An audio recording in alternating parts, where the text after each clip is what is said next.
जैसे ये अपनी प्रीवियस क्लास में हमने इसमें टेलविंड को सेटअप कर लिया था। तो ये वही है, हमारी एप्लीकेशन है। यहाँ पे ब्लॉग वाले सेक्शन पे जाता हूँ तो यहाँ पे हमने एक कंपोनेंट क्रिएट किया था ये वाला ब्लॉग कार्ड के नाम से, और यहाँ पे हमने ब्लॉग वाले पेज के इसको इस पर क्या किया था, रीयूज़ किया था। लेकिन यहाँ पे हमें ये समझ आ रही है कि यहाँ पे देखें हर ब्लॉग के कार्ड में क्या है, सेम डेटा है।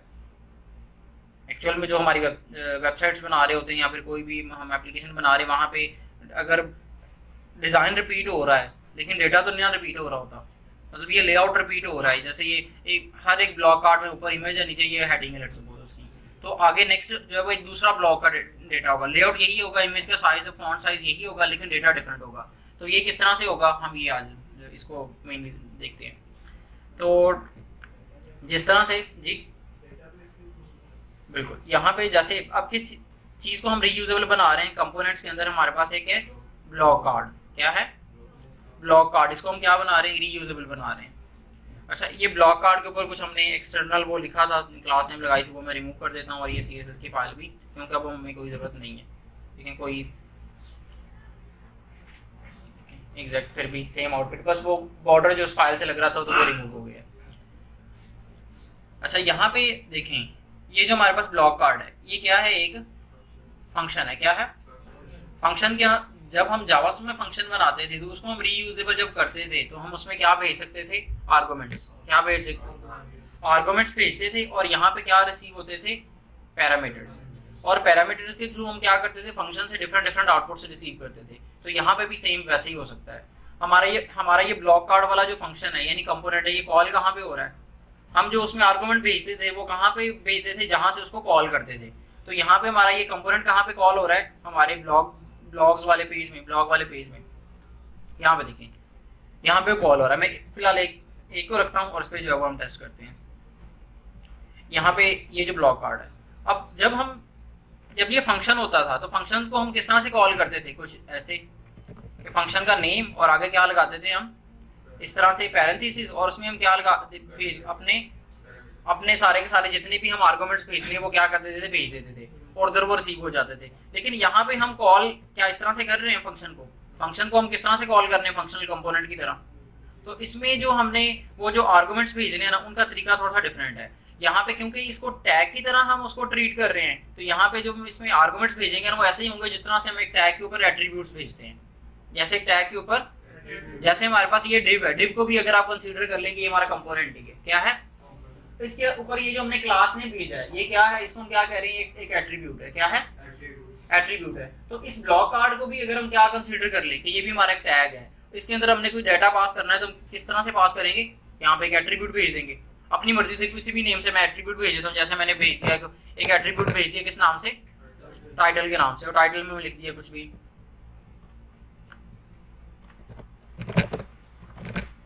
कोई लॉरम 5 वर्ड्स का मैंने ना, या फिर कोई 10 वर्ड्स का मैंने जो है ना टाइटल यहाँ से जनरेट करवाया और उसको कहाँ पे भेज दिया, इधर। ठीक है, और यहाँ पे मैं बिल्कुल स्टार्ट पे कुछ ना चेंजेस करता हूँ, जैसे कुछ भी लिख देता हूँ यहाँ पे मेन्यू, ताकि पता चल जाए, क्योंकि लॉरम पहले भी उधर यूज हो रहा है। यहाँ पे देखिए, यहाँ पे एक टाइटल के नाम से मैंने क्या भेजा है, एक क्या भेजा है, एट्रीब्यूट। अब यहाँ पे जो टाइटल के अंदर मैंने एट्रीब्यूट भेजा है, इसको हम JSX में कहते हैं प्रॉप्स। क्या कहते हैं, प्रॉप्स। ये टाइटल के नाम से एक मैंने प्रॉप भेजा, ये कहाँ पे चले जाएगा, ब्लॉक कार्ड में।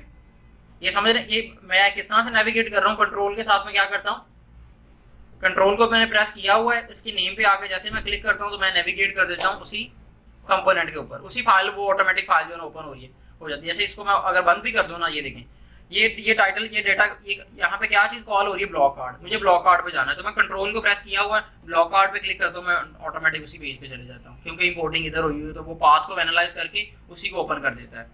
यहाँ पे देखिएगा, अब यहाँ से हमने एक एट्रीब्यूट भेजा है, यानी एक प्रॉप भेजा है टाइटल के नाम से, वो यहाँ पे किस तरह से रिसीव होगा। यहाँ जब हम फंक्शन होता तो फंक्शन में कहाँ पे रिसीव होता था, इन पैरेंथेसिस के इन बिटवीन, ऐसे ही था। यहाँ पे मैंने यहाँ पे लिख दिया, लेट्स सपोज मैंने p लिख दिया। क्या लिख दिया, अपनी मर्जी से एक वेरिएबल मैंने बना दिया p, और उसमें मैं चेक करता हूँ कि मुझे क्या मिल रहा है, कंसोल डॉट लॉग करता हूँ p, कि इस p के अंदर मुझे क्या मिला है। यहाँ पे देखें क्या मिल गया, ये मैंने एक एक्सटेंशन लास्ट टाइम आपको बताई थी, क्या थी, कंसोल निंजा के नाम से एक्सटेंशन है जिसके थ्रू मुझे जो है ना ये इधर ही जो है ना कंसोल शो हो जाता है। यहाँ पे क्या है, टाइटल के अंदर मुझे क्या मिल रहा है, वही डेटा जो उधर से मैंने पास किया है। अच्छा, मैं एक और जो है ना एट्रीब्यूट भेज देता हूँ। जैसे मैंने एक IMG भेज दी, क्या भेज दिया, एक इमेज का URL भेज देना, जैसे मुझे कुछ भी IMG URL, ठीक है, IMG URL 1 मैंने लिख के भेज दिया, यहाँ देखिए वो भी इधर आ गया। क्या क्या आ गया इसमें, हमें वो IMG भी वाला एट्रीब्यूट भी मिल गया, यहाँ पे वो प्रॉप मिल गया और टाइटल वाला प्रॉप भी मिल गया। किसके अंदर, फर्स्ट आर्गुमेंट के अंदर।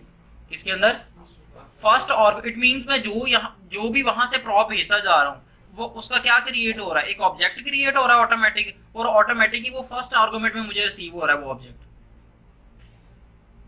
जब हम फंक्शन को कॉल करते थे तो वहां पे क्या होता था, अलग अलग जितने मैं आर्गुमेंट्स भेजूंगा वो उसी ऑर्डर में यहाँ पे मुझे क्या रिसीव होते थे, पैरामीटर्स में रिसीव होते थे। लेकिन यहाँ पे थोड़ा सा सिस्टम क्या है, डिफरेंट है, क्योंकि मैं एट्रीब्यूट्स को भेज रहा हूँ वो भी डिफरेंट एक वे में भेज रहा हूँ।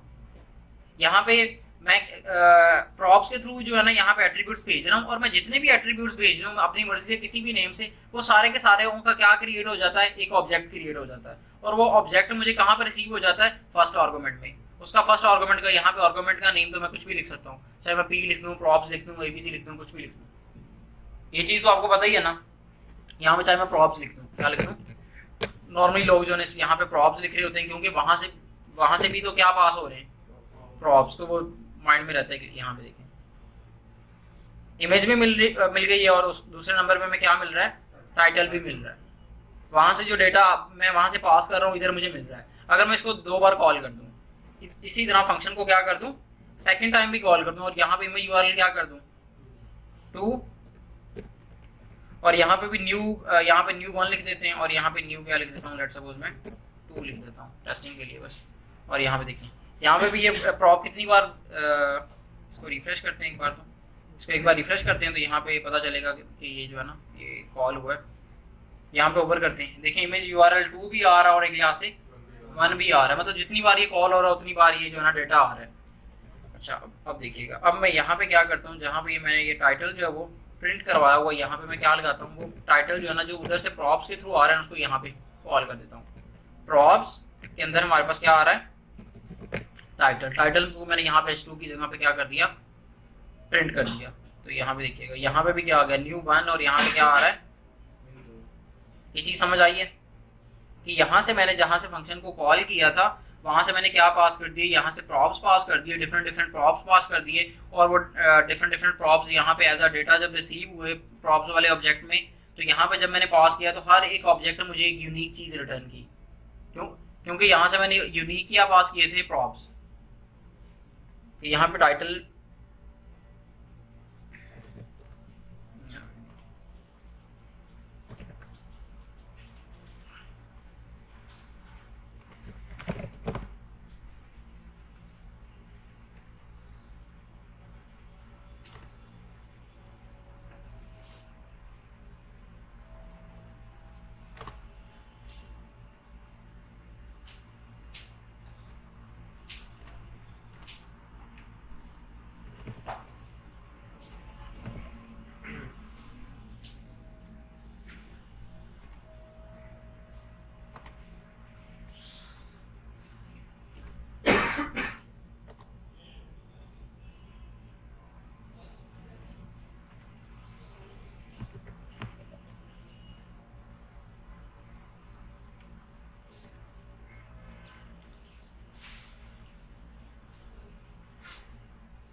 बंद हो गए, पीछे से बंद कर दिए, पीछे से बंद हाँ सालिंग हो गया। अच्छा तो ये चीज़ समझ आई है कि यहाँ पे देखिए मैंने ब्लॉक आर्ट को क्या किया, 2 टाइम्स कॉल किया और उसमें एक बार मैंने डिफरेंट इमेज का यूआरएल पास कर दिया और दूसरी बार डिफरेंट पास किया। एक बार मैंने टाइटल ग्रीन पास किया, सेकंड टाइम पर्पल पास किया, तो यहाँ पे देखें वो डिफरेंट मुझे डेटा जो है वो शो हो गया। सेम इसी तरह से हम क्या करते हैं अपने एक बार अगर एक अपनी कंपोनेंट बना ले उसको क्या करते हैं रीयूजेबल बना लेते हैं। अब यहाँ पे देखिए इसका फायदा ये होगा कि अगर मुझे यहाँ पे अगर मुझे लग रहा है कि यार इमेजेस के साइजेस जो है ना ऊपर नीचे हो रहे हैं, मुझे चेंज करना है, मतलब इनके कुछ स्टाइलिंग अप्लाई करनी इमेज के ऊपर, तो यहाँ पे मैं एक इमेज पे अप्लाई करूंगा, पूरी की पूरी वेबसाइट में अप्लाई हो जाएगा, क्योंकि वो सेम कंपोनेंट ही क्या हो रहा होगा आगे रीयूज हो रहा होगा। तो यहाँ पे इसके ऊपर मैं अगर कोई क्लास नेम के थ्रू कुछ टेलमेंट के थ्रू कोई स्टाइल अप्लाई करता हूँ, लेट्स सपोज मैं यहाँ पे इसका एस्पेक्ट एक हमारे पास होती है रेशो, एस्पेक्ट रेशो में अप्लाई कर देता हूँ स्क्वायर, तो ये ऐसे बॉक्स बन जाएगा, विड्थ हाइट इक्वल हो जाएगी, लेकिन मुझे स्क्वायर में क्या बनानी है वीडियो, एक इसमें एक्सपेक्ट रेशो जो है ना पास हो जाती है। तो यहाँ देखें वो क्या हो गया, सभी का साइज क्या हो गया इक्वल हो गया। ये देखें अब ये है इस डिव के अंदर है, ये डिव है, इसको मैं क्या कर देता हूँ, लेट्स सपोज मैक्स विड्थ पहले देता हूँ, मैक्स -w, मैक्स विड्थ मैंने दे दी, यहाँ पे होता है मैंने 5 XL they the, let's suppose 5 XL. इस पे होवर करके आप देखते हैं कि क्या CSS अप्लाई हो रही है। मैक्सिमम विड्थ कितनी अप्लाई हो रही है 1024 पिक्सल। लेफ्ट राइट से मार्जिन ऑटो करना है, तो लेफ्ट राइट के लिए दोनों इकट्ठे चीज़ें जब अप्लाई करनी है तो हमारे पास क्या है mx, मार्जिन x एक्सिस में यानी लेफ्ट राइट दोनों क्या कर दिया ऑटो, तो वो क्या आ जाएगा हमारे पास सेंटर में आ जाएगा। उसके अलावा हमने क्या करना है, पैडिंग देनी है, ठीक हो गया, पैडिंग y मैंने दे दी, लेट्स या फिर इसका एक डिव का एक पेरेंट बनाते हैं, क्या बनाया एक पेरेंट बनाया, और इस पेरेंट को मैंने क्या दिया, इस पेरेंट को मैंने दी px दी मैंने 4, लेफ्ट राइट से पैडिंग कितनी दे दी 4, और py कर दी 10, हाँ सॉरी 16, और यहाँ पे कितनी अप्लाई कर दी 40। तो यहाँ देखें वो ब्लॉग इस तरह से आ जाएंगे। अब मुझे ब्लॉग की लेट्स सपोज ब्लॉग कार्ड पे बॉर्डर लगाना है, तो यहाँ पे मैं आता हूँ और यहाँ पे लगा देता हूँ बॉर्डर, तो 1 पिक्सल का क्या आ जाएगा हमारे पास बॉर्डर आ जाएगा, ठीक है। यहाँ पे इसको मैं राउंडेड कर देता हूँ, राउंडेड से क्या होगा हमारे पास बॉर्डर रेडियस अप्लाई होगा, राउंडेड LG कर देता हूँ, तो यहाँ पे ये देखें यहाँ से वो राउंड हो गया है, और यहाँ से वो ओवरफ्लो क्यों हो रहा है, क्योंकि वो मतलब वो इमेज को हमने राउंड नहीं किया हो, तो यहाँ पे मैं ओवरफ्लो क्या कर देता हूँ हिडन, ताकि इमेज के जो कॉर्नर्स यहाँ से ओवरफ्लो हो रहे हैं वो क्या हो जाए हाइड हो जाए।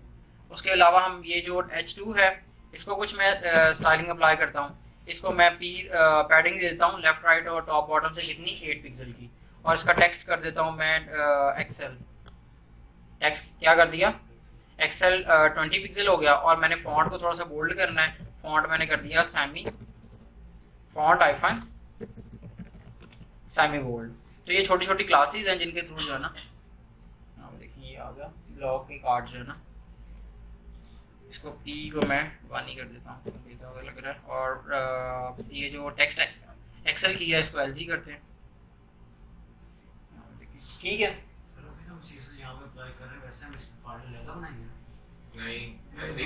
टेलमेंट है, टेलमेंट में फाइल हमने बनानी ही नहीं है,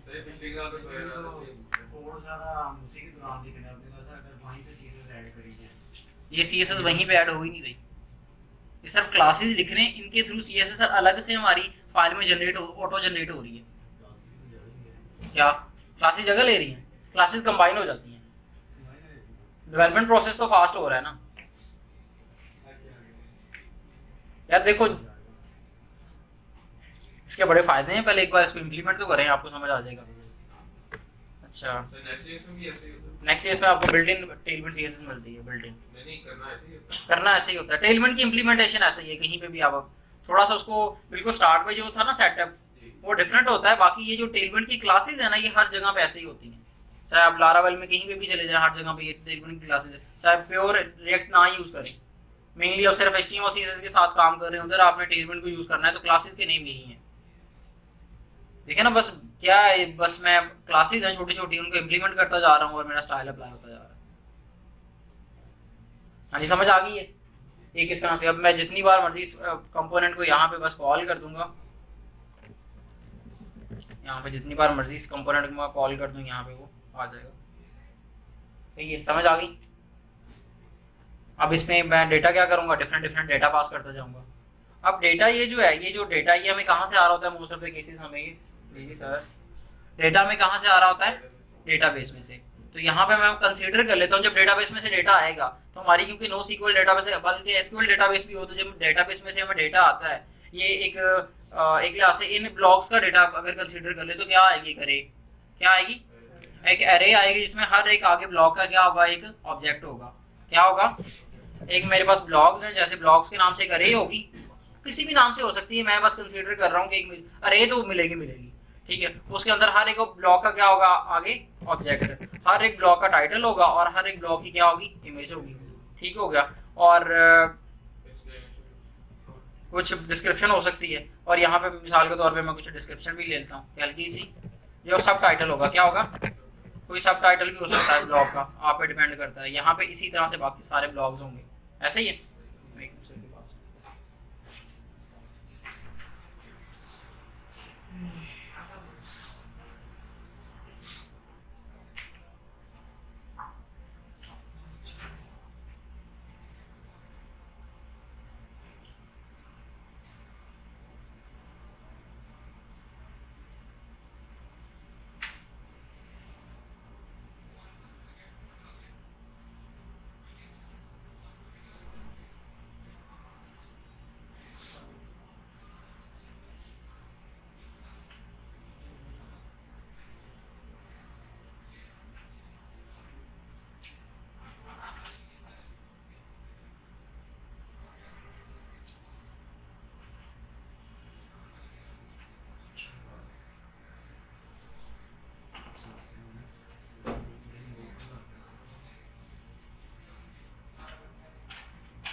अच्छा, तो इस तरह से हमारे पास, इधर फोकस करें, हमारे पास क्या आएगी, एक अरे में डेटा हमें रिसीव होगा। तो ये जो हम बार बार ब्लॉक वाले कार्ड को कॉल कर रहे हैं, इस तरह से हम कॉल नहीं करेंगे।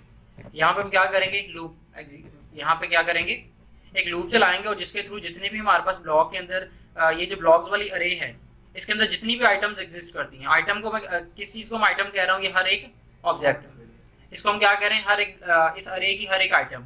तो जितनी मैं चाहता हूँ कि जितनी हमारे पास अरे के अंदर आइटम्स हैं, उतनी बार यहाँ पे एक लूप चले, क्या हो, एक लूप चले, जितनी हमारे पास अरे के अंदर आइटम्स हैं, जितनी भी आ जाए, डेटाबेस में से 2 आ रही है तो 2 शो हो जाए, 5 आ रही है तो 5 शो हो जाए। ठीक है, तो यहाँ पे हम क्या करेंगे, यहाँ पे अरे के बिल्ट इन हमारे पास मेथड्स हैं जो कि लूप की तरह वर्क करते हैं। हमारे पास मैप है, फॉर ईच है, उसके अलावा हमारे पास फिल्टर मेथड है, उसके अलावा हमारे पास और भी हैं। ठीक हो गया। तो यहाँ पे मतलब अरे के बिल्ट इन भी हमारे पास ऐसे कुछ मेथड्स हैं जो कि किसकी तरह काम करते हैं, लूप की तरह काम करते हैं। तो उनमें से एक हमारे पास ऐसा मेथड है जो हमें कुछ रिटर्न करता ही करता है। कौन सा मेथड रिटर्न करता ही करता है, मैप। फॉर ईच रिटर्न नहीं करता, फिल्टर मेथड कंडीशन के ऊपर रिटर्न करता है। ठीक हो गया। और फिल्टर मेथड जो है ना, उसी आइटम को रिटर्न करता है, मतलब जो अरे के अंदर डेटा है ना, उसी में से किसी चीज को रिटर्न कर सकता है, कुछ भी रिटर्न नहीं कर सकता। जो डेटा है उसमें से ही कोई चीज रिटर्न होगी, समझ रहे हैं। लेकिन जो हमारे पास मैप मेथड है, उसमें से हम जो मर्जी रिटर्न करवा लें, उसमें हमारे पास अपनी मर्जी से कंट्रोल है, हम जो मर्जी रिटर्न करवा लें। तो यहाँ पे हम किसको यूज करेंगे, मैप मेथड को। और यहाँ से रिटर्न क्या करवाएंगे, यहाँ पे डिव। अच्छा एक मिनट,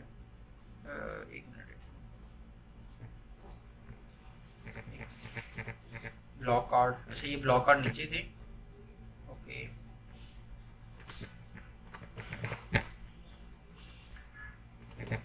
अच्छा, तो यहाँ पे इसके अंदर हम क्या करते हैं, लूप चलाते हैं। ठीक है, यहाँ पे हमारे पास अरे का नाम क्या है, नेम क्या है, ब्लॉक्स डॉट मैप। जब मैप लूप चलता है तो हमें फर्स्ट आर्गुमेंट में वैल्यू मिलती है, सेकंड आर्गुमेंट में क्या मिलता है, इंडेक्स मिलता है। और मैप मेथड क्या कर सकता है, कुछ रिटर्न कर सकता है, ठीक है, बल्कि ये करता ही करता है, अगर हम कुछ रिटर्न ना करें तो ये अनडिफाइंड रिटर्न कर देता है। यहाँ से मैं रिटर्न क्या कर दूंगा, ब्लॉक कार्ड, तो जितनी बार लूप चलेगा उतनी बार ही क्या रिटर्न हो जाएगा, ब्लॉक कार्ड रिटर्न हो जाएगा। यहाँ पे देखें मैंने ऊपर अरे में कितनी आइटम्स एग्जिस्ट करती थी, 4, तो लूप भी कितनी बार चल गया, 4 दफे ही। अच्छा अब यहाँ पे मैं कुछ टाइटल मेंशन कर लेता हूँ, जैसे जितनी डेटाबेस में जितने ब्लॉग यूजर अपलोड कर देगा उतने यहाँ पे शो हो जाएंगे। यहाँ पे ये तो होगा आगे बैकएंड का काम है ना कि बैकएंड से कितने। यहाँ पे अब टाइटल मैंने लिख दिया 1, यहाँ पे क्या आ जाएगा, लेट्स सपोज 2, यहाँ पे टाइटल आ जाएगा 3, यहाँ पे 4, यहाँ पे मैं कुछ ऐसे करता हूँ कि ये इसको देता हूँ ChatGPT को,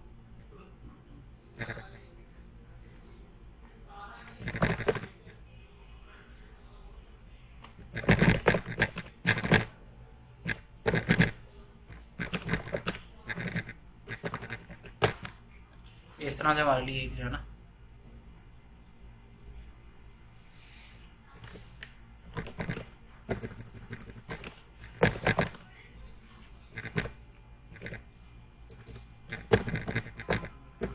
एटलीस्ट ठीक है। तो यहाँ पे हमें रैंडम कुछ जो है ना ब्लॉग हमारे लिए जनरेट कर देगा, सब टाइटल भी है।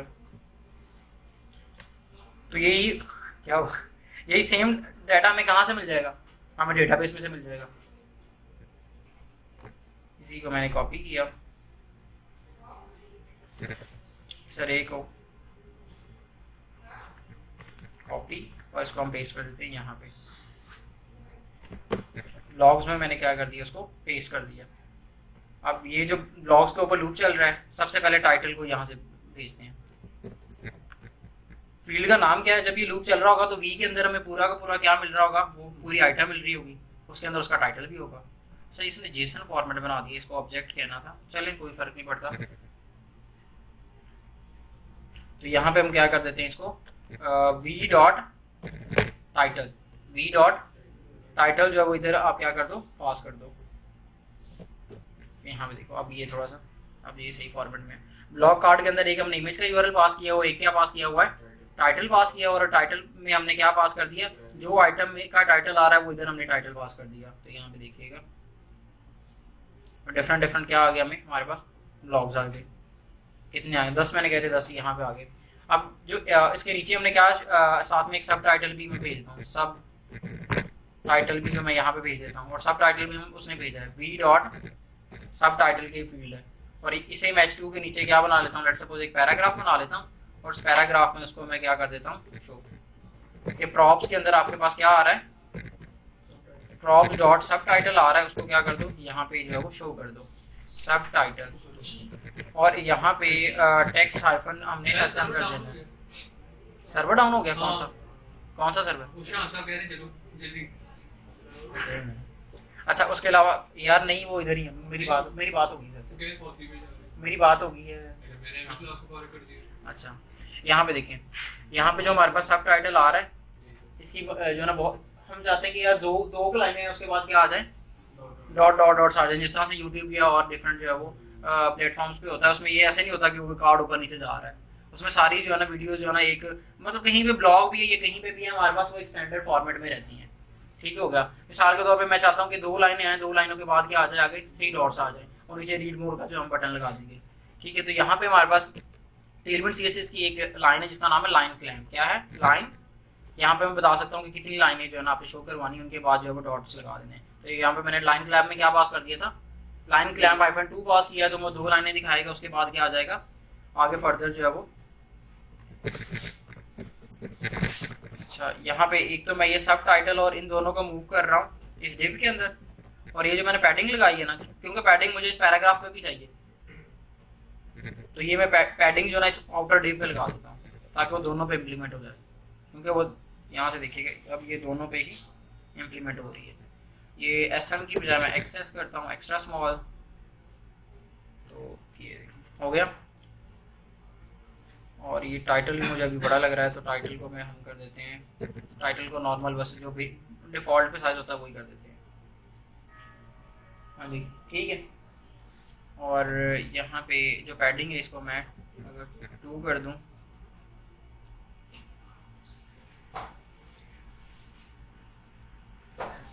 हाँ जी ठीक है जी जी हाँ जी, ये समझ आ गई है। इस तरह से हम क्या करेंगे, उस अपने कोड को क्या कर लेंगे, अपने फंक्शनल कंपोनेंट्स को क्या बना लेंगे, रीयूजेबल बना लेंगे। जी सी मोर करेंगे तो आगे वो अभी हमने पेज बनाया नहीं ना, पेज तो बनेगा तो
आपको भी छुट्टी देते हैं, आपको भी दे देते हैं।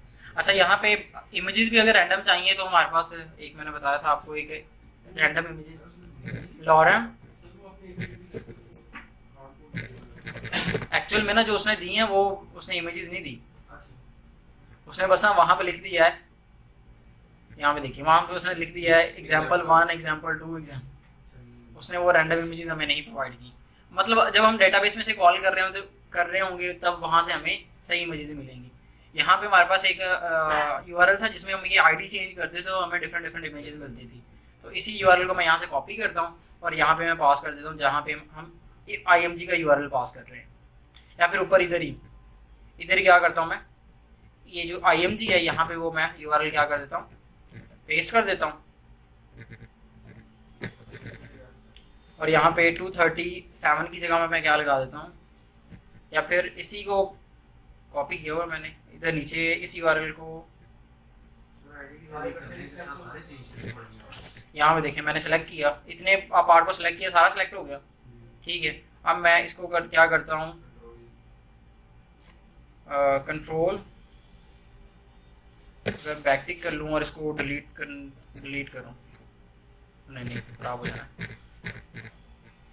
इसमें ना, मैं इधर ही नीचे जो है ना एक और टेक्निक के साथ इसको अप्लाई कर देते हैं। यहाँ पे ये सब टाइटल और यहाँ पे देखें जहाँ पे ये इमेज का यूआरएल आ रहा है ना, यहीं पे मैं क्या कर रहा हूँ, वो जो यूआरएल मैंने कॉपी किया उसको मैं क्या कर रहा हूँ, बैकटिक्स के अंदर क्या कर दिया, पेस्ट कर दिया। और हमें डिफरेंट क्या चाहिए, आईडी चाहिए ना, जहाँ पे ये 237 आ रहा है इसको मैंने खत्म किया और यहाँ पे मैंने क्या लगा दिया, क्योंकि बाय टेम्पलेट लिटरल्स हैं तो यहाँ पे मैंने वो लगा दिया $साइन और कर्ली ब्रेसेस के अंदर मैं यहाँ पे कोई जो है ना वैल्यू पास कर सकता हूँ।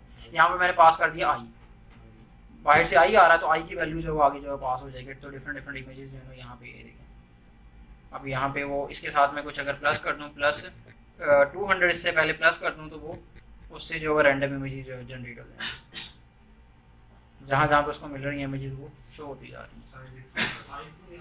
साइज नहीं ना सेट है, साइज क्योंकि यहाँ पे इसको मैं विड्थ कर लेता हूँ 600 और हाइट कर लेता हूँ 300। तो ये देखें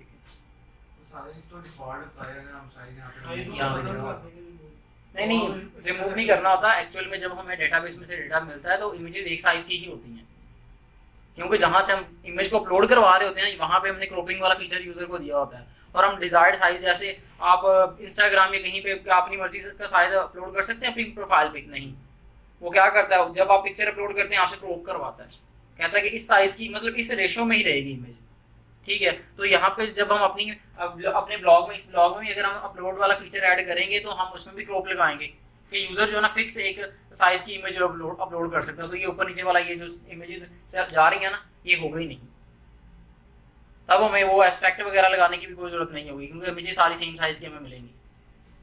हाँ जी, समझ आ गई। ये देखें, ये सारा जो हमें डिफरेंट डेटा जो है वो मिलने लग गया। क्लियर हो गया?